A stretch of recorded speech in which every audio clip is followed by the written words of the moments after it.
रायगड जिल्ह्यात झालेल्या वादळी आणि वाऱ्यासह मोसमी पावसात शेतकऱ्यांचं अमाप नुकसान झालं आहे। उन्हाळी भातशेती वाहून गेली आहे, तर कांदा पिकाचेही नुकसान झाले आहे। गोवे गावातील म्हैसदरा नदीला आलेल्या पुरातून शेतातून काढलेला 25 पोती कांदा वाहून गेला। गोवे येथील शेतकरी अंकुश बाबाराव म्हानवर यांची 2.5 एकर शेतीत पिकवलेला कांदा होता। यंदा कांद्याला चांगला भाव मिळेल म्हणून त्यांनी कांदा काढण्याची घाई केली आणि निसर्गाचा कोप झाला। पावसामुळे पुराच्या पाण्यात कांदा वाहून गेला। शेतकऱ्याचे मोठे आर्थिक नुकसान झाले। प्रशासनाने पंचनामा करून भरपाई द्यावी अशी मागणी शेतकरी वर्गातून आता केली जात आहे।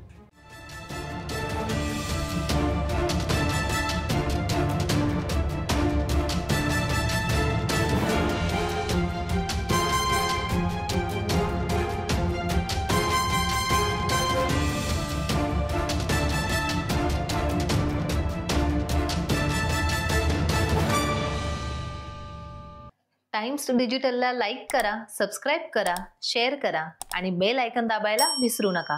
पाहत रहा टाइम्स डिजिटल।